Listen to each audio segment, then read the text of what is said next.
mycology section in the Department of Medical Microbiology. So this morning we are going to cover Chlamydia and Mycoplasma, and we are going to begin with the Mycoplasmas.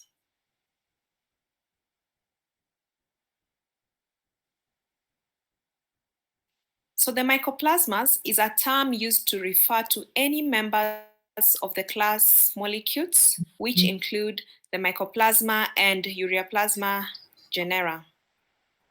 With over 100 different species, the genus Mycoplasma is a unique bacterium that lacks a cell wall and causes a wide range of infections. So this is the only bacterial pathogen that does not have a cell wall, and that is very, very significant as far as antimicrobial agents are concerned, because it means we do not have a target site for any agent that targets the cell wall. Instances of Mycoplasma transmission from animals to humans is rare. It is predominantly transmitted by human-to-human contact. Now, it primarily affects mucosal areas of the respiratory tract and urogenital tract, but as we will see in subsequent slides, you can have clinical manifestations in other parts of the body because of complications that can arise or autoimmune reactions. Now, looking at the species of medical importance, Mycoplasma pneumoniae is the most widely studied species due to its increasing prevalence. Besides the respiratory tract, Mycoplasma pneumoniae has been identified in pathogenesis in other anatomical sites such as the skin, the CNS, the blood, the heart, and joints. Mycoplasma genitalium and Mycoplasma hominis cause genitourinary infections and spread through direct sexual contact. Now, numerous commensal mycoplasmas also inhabit the body, primarily the oropharynx, that is the upper respiratory tract, with most common ones being Mycoplasma salivarium and Mycoplasma orale. The Ureaplasma species, especially Ureaplasma urealyticum, has been identified as a cause of urologic, gynecologic, and obstetric morbidity with associated complications in men, women, and neonates. Now let us look at the pathophysiology of this organism, this pathogen Mycoplasma. So Mycoplasma has developed a specialized organelle for attachment to host cells. And the attachment of Mycoplasma to host cells, and this can be the mucosal cells along the respiratory tract, prevents ciliary clearance of the organism. Hydrogen peroxide and superoxide radicals that are produced by the pathogen cause oxidative damage to the host cells. Now, cellular damage causes activation of the innate immune system, triggering chemotaxis and cytotoxic effects of cytokine release. Mycoplasma can invade tissues directly and replicate intracellularly in other organs. Now, autoimmune reactions also contribute to the extrapulmonary effects of mycoplasmal infections. Now, let us look at the toxicokinetics, where we are going to discuss an important toxin that is a virulence factor of Mycoplasma pneumoniae.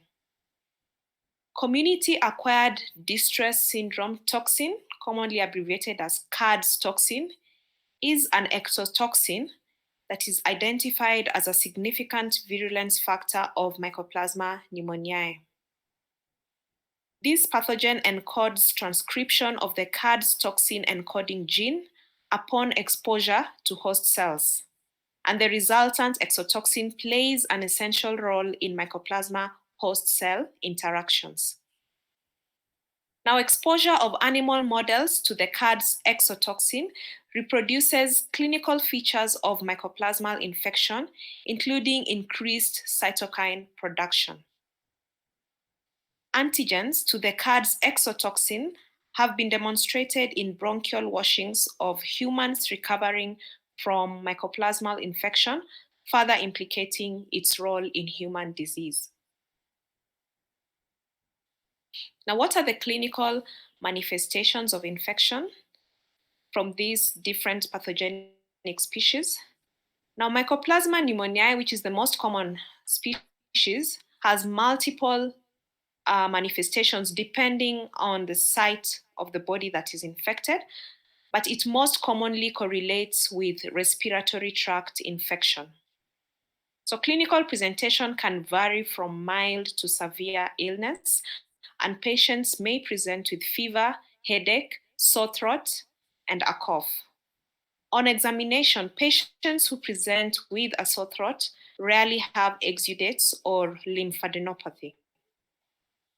Urogenital infections caused by Ureaplasma urolithecum, Mycoplasma genitalium, and Mycoplasma hominis may present with non-gonococcal urethritis. So this species, Ureaplasma urolithecum, causes up to 20% of non-gonococcal urethritis. So the urogenital infections would include NGU, non-gonococcal urethritis, dysuria, agency, and urethral discharge in men. Many infected women are asymptomatic but may experience pelvic pain if pelvic inflammatory disease develops. Now, there are complications that can arise from infection with the different species of Mycoplasma, and these are mainly related to autoimmune reactions. So we're going to look at different systems in the body and some of the complications that can arise in those systems, beginning with the central nervous system. So neurologic symptoms may occur up to 1 to 2 weeks following the onset of respiratory symptoms. And these neurologic symptoms would include encephalitis, which is most common in children, aseptic meningitis, cranial nerve palsies, acute disseminated encephalomyelitis, optic neuritis, mental confusion or dementia, acute psychosis, ataxia, and the Guillain-Barré syndrome. Dermatological complications would include the Steven-Johnson syndrome, ulcerative stomatitis, bullous exanthemas, and erythema multiforme.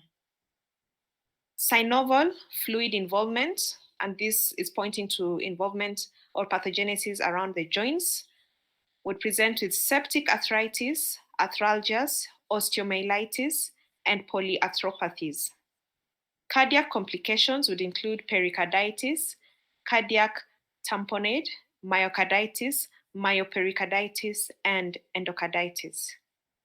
So a common complication of infections with these pathogens, whether it is respiratory or urogenital, is hemolytic anemia, and cross-reacting cold agglutinins are believed to be the responsible mechanism. So these pathogen, like Mycoplasma pneumoniae, it is known that it can alter certain antigens on red blood cells, for example, the I antigens. So once those antigens on the surface of red blood cells are altered, there's going to be an autoimmune response that would lead to destruction of these red blood cells, and that leads to hemolytic anemia. So thrombocytopenia, purpura, and DIC, disseminated intravascular coagulation, can also be identified. So still other complications in the gastrointestinal tract, you can have nausea, vomiting, hepatitis, pancreatitis. In the urinary tract, specifically the kidneys, you can have acute glomerulonephritis or renal failure. In the ears, otitis externa, otitis media, and laryngitis. In the eyes, conjunctivitis, iritis, optic disc swelling, and retinitis. Now, Ureaplasma urolithecum and Mycoplasma genitalium, which primarily infect the urogenital tract, have links to pregnancy complications and neonatal risk.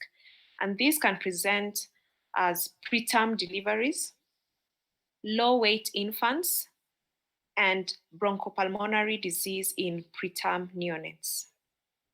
Mycoplasma hominis correlates with mid-trimester abortions and early miscarriages.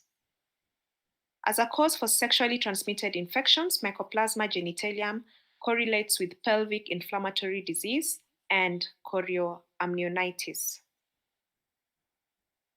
Now, how do we make a diagnosis of mycoplasmal infections? The diagnosis of these infections is usually made clinically, and one may use the following techniques to confirm and support the clinical diagnosis. One is culture in lipid-rich media. So one important biological characteristic of this bacteria is that it is the only bacteria that contains cholesterol in its cell membrane. So for you to isolate and grow this microorganism in media in the lab, you need to use lipid-rich media. And once you have cultured the bacteria, you are able to type it. However, this technique is time consuming and rarely used to guide treatment because these bacteria take a very, very long time to grow. For example, Mycoplasma genitalium may take as much as 8 weeks to grow, and this would be a disadvantage to their patient, to your patient if you're waiting for these results to guide your treatment. So serology is the most frequently used approach for lab diagnosis, and serum antibody tests are available for Mycoplasma pneumoniae. They are frequently used in the hospital setting because the turnaround time for this is very short. Now, radiological imaging may be useful if a typical pneumonia is suspected, but please note that radiological findings may be variable. Now, because of its variable presentation, Mycoplasma often has a broad differential diagnosis. Mycoplasma pneumoniae has most frequently presented as community-acquired pneumonia, and other things you'd need to have in mind as far as differential diagnosis is concerned would be viral pneumonia, tuberculosis, that is pulmonary tuberculosis, pulmonary embolism,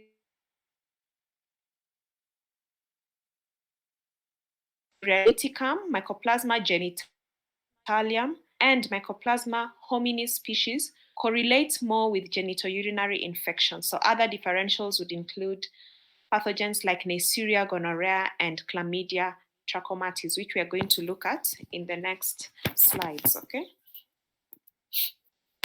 So for treatment and management of infections caused by these different species, because this bacteria lacks a cell wall, it is naturally resistant to many common antibiotics. For example, the beta-lactam group of antibiotics. Therefore, choices for antimicrobial therapy are limited. Macrolides, tetracyclines, and newer fluoroquinolones have been found to have the highest efficacy against Mycoplasma infections. Now, tetracyclines are preferable if there is central nervous system involvement.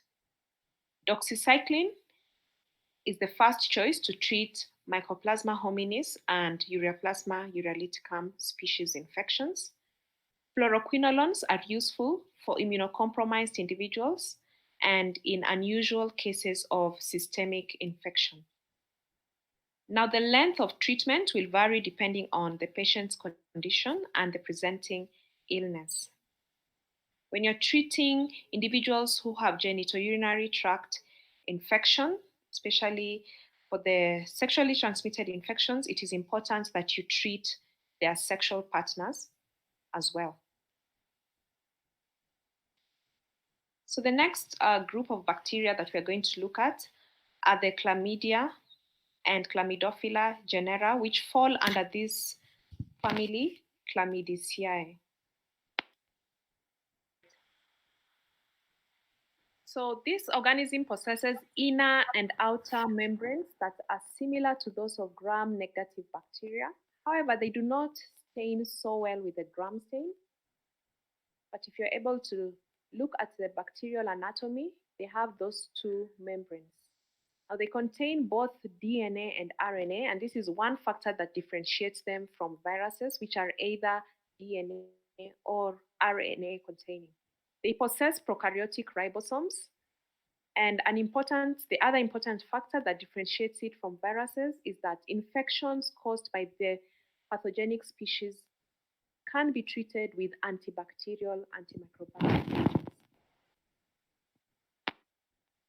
Now we look at the replicative cycle of Chlamydophila, which is unique to this group of pathogens. So these bacteria exist in two forms, the elementary bodies and the reticulate bodies. So the elementary bodies are metabolically inert. They are spore-like bodies,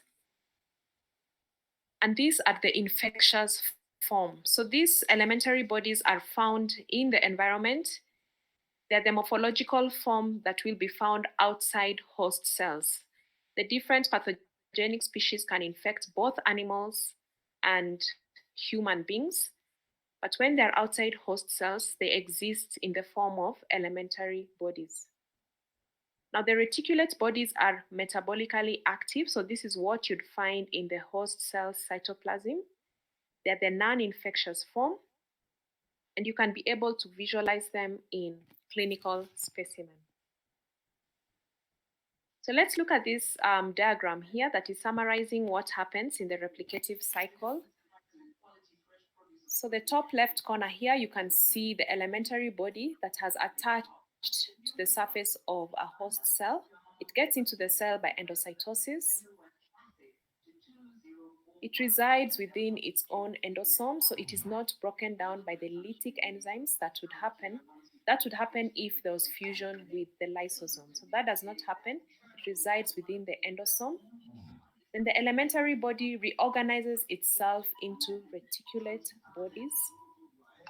These reticulate bodies replicate by binary fission. Then they reorganize themselves into elementary bodies. And for the Chlamydophila pneumoniae and Chlamydia trachomatis species, the elementary bodies leave the host cells by reverse endocytosis. And for the third species, Chlamydophila psittaci, they cause lysis of the host cell, and then they leave to infect other cells. So the three important species are Chlamydia trachomatis, Chlamydophila pneumoniae, and Chlamydophila psittaci. Now we'll begin by looking at Chlamydia trachomatis. That will be our main focus. I will have one slide each on the other two pathogens, which are a bit minor. So Chlamydia trachomatis is divided into several serovas, and this is based on the antigenic differences on the major outer membrane protein. Remember, I said that this bacteria has two membranes, the outer and the inner membrane. So these serovas are given alphabetical letters, for example, A, B, and C, which primarily infect the conjunctiva. Serovas D to K, which primarily infect the urogenital tract, and serova L, which is associated with pathogenesis in the inguinal lymph nodes. So the clinical manifestations of Chlamydia trachomatis, one is trachoma, which is a chronic inflammatory granulomatous process of the eye surface, leading to corneal ulceration, scarring of the cornea, and eventually blindness.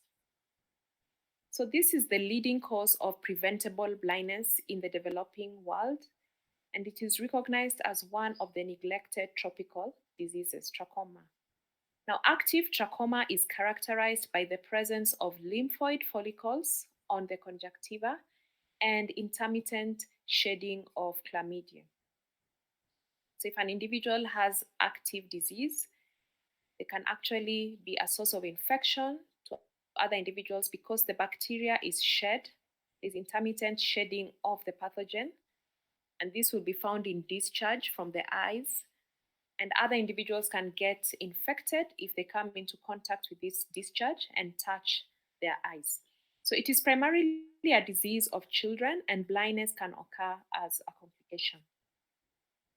So trachoma is spread by transfer of infected discharge from eyes of infected persons. This can be by hands or sharing personal effects like towels. And houseflies act as important mechanical vectors of transmission. If these houseflies come into contact with the discharge from the eyes and they move on and get to the face of another child, they can transmit the pathogen. Now, factors that enhance spread of the disease within a community would be poverty, overcrowding, poor personal hygiene, and inadequate water for domestic use. So, what are the stages of trachoma disease? We have said that this is the leading cause of preventable blindness. What are the stages? And these stages have been defined by WHO.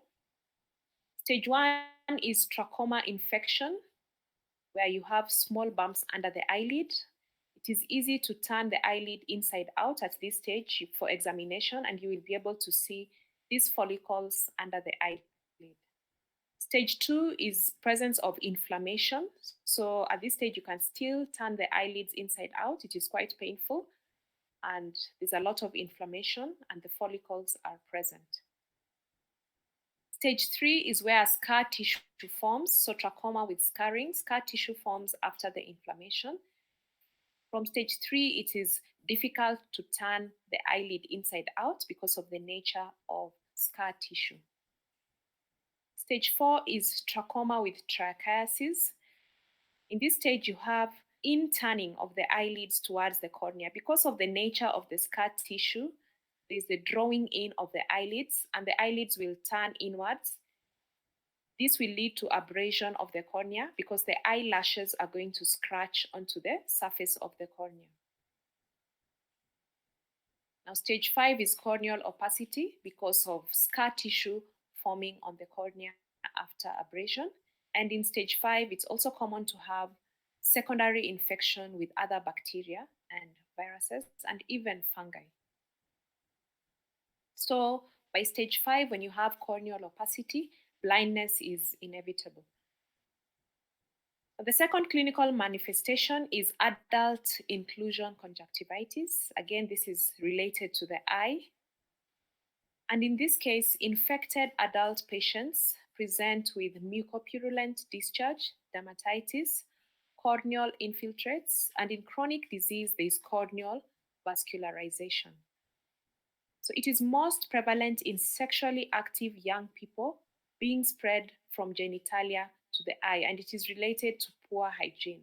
So the adults who have adult inclusion conjunctivitis, in most cases, have active disease in the genitourinary tract, a sexually transmitted infection caused by Cerovus D2K. So because of poor hygiene, there is that transfer of the discharge from the genitalia to the eye. And this will lead to the inclusion conjunctivitis. So the serovus that are associated with adult inclusion conjunctivitis are serotype Cerovus D to K. But the serovus associated with trachoma, which we saw earlier, are Cerovus A, B, and C. The third clinical manifestation is conjunctivitis again, but in this case, it's in neonates. And this is an acute process characterized by a mucopurulent discharge. It develops in infants around 14 days after birth. And this happens if the baby came through the birth canal and the mother had active infection. So it presents as a swelling of the eyelids and orbits and a mucopurulent and purulent infiltration of the conjunctiva. So a common sequel of neonatal conjunctivitis is chlamydial pneumonia, which can develop about 6 weeks after birth. So we look at genital infection in men and then in women. So the Cerovus D2K, as I have mentioned earlier, are responsible for the genital tract infections.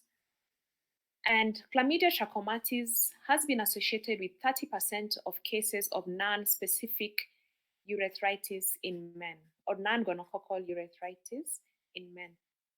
The infection can be asymptomatic, with infected men serving as a reservoir of infection. Now, the symptomatic patients present with varying amounts of mucopurulent discharge. Occasionally, this progresses to epididymitis or prostatitis. So this epididymitis is the most common complication of untreated C. trachomatis infection in men.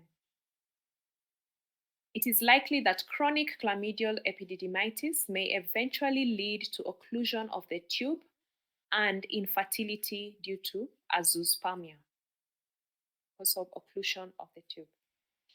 Now, genital infection in women. Some women harbor this organism asymptomatically in their cervix, and this is a risk to their sexual partners. It is a risk to their offspring in case they get pregnant, and it's also a risk to themselves because ascending infection frequently occurs. So in symptomatic women, C. trachomatis cerovus D2K will cause mucopurulent cervicitis and urethritis. Infection can progress to endometritis, followed by infection of the fallopian tubes to cause acute salpingitis. Now, collectively, endometritis and salpingitis are known as pelvic inflammatory disease, and most studies point to C. trachomatis, which is the #1 causative agent associated with PID, pelvic inflammatory disease. Chlamydial pelvic infection may lead to further abdominal involvement and the formation of pelvic adhesions. So perihepatitis and even periappendicitis may result as complications. The last clinical manifestation of C. trachomatis infection is a condition called lymphogranuloma venereum or LGV, and this is associated with serova L1, L2, and L3, the L serovas.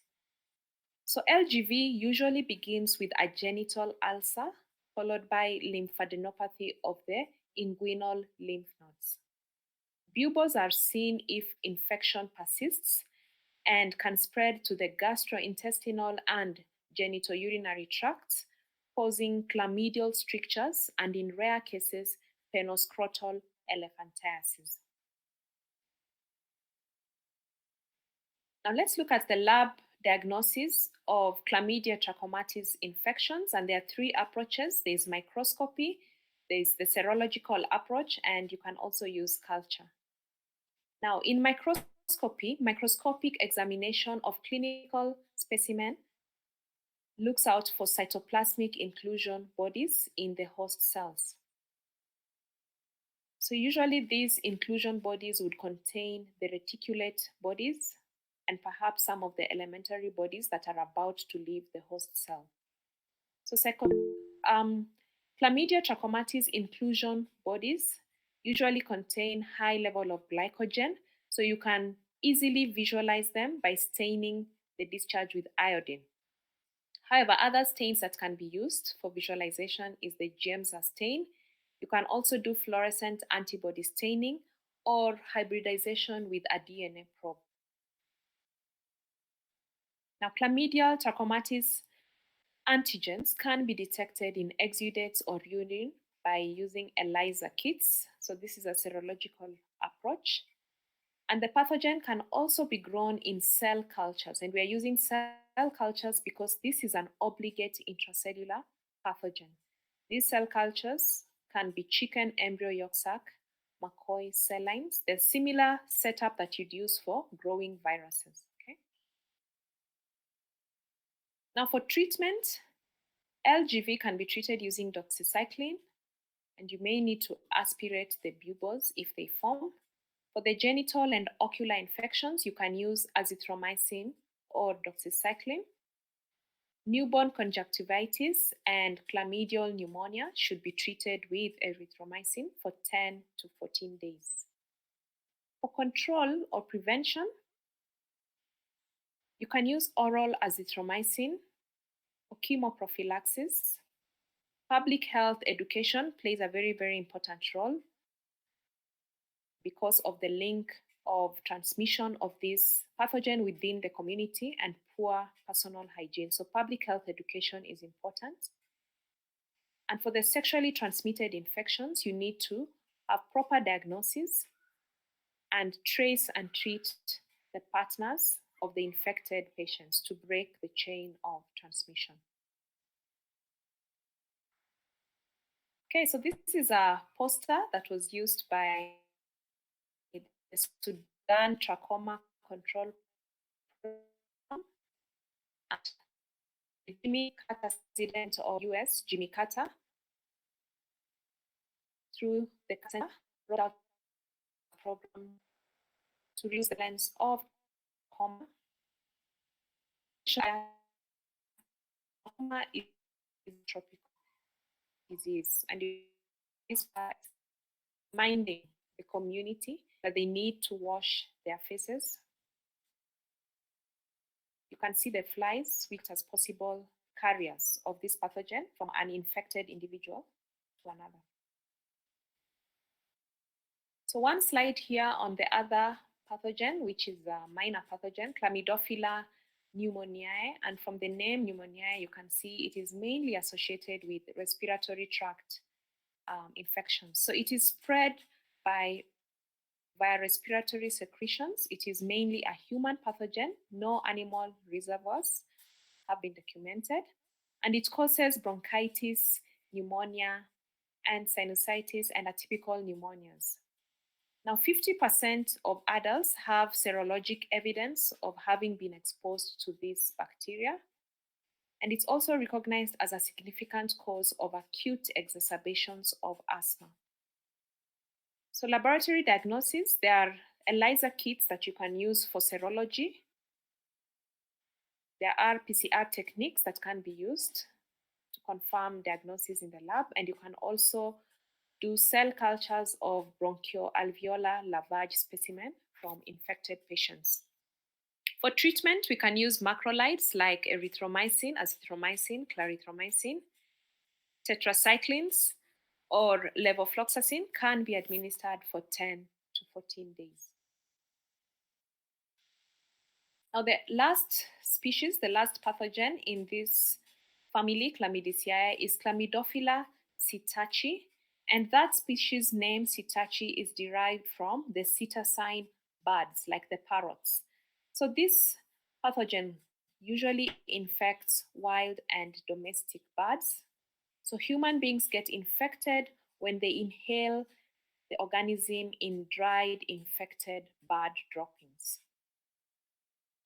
So the incubation period is about 10 days. And the clinical manifestations range from an influenza-like syndrome with general malaise, fever, anorexia, sore throat, headache, and photophobia to a more severe illness with delirium and pneumonia. So diagnosis is mainly based on serological techniques. We have ELISA kits that can be used for rapid diagnosis. And for treatment, you'll use agents like tetracycline, doxycycline, or erythromycin. So to prevent infection in human beings, proper control of importation and handling of psittacine birds in key is very, very important. And it is recognized as an occupational hazard in people who handle these pets.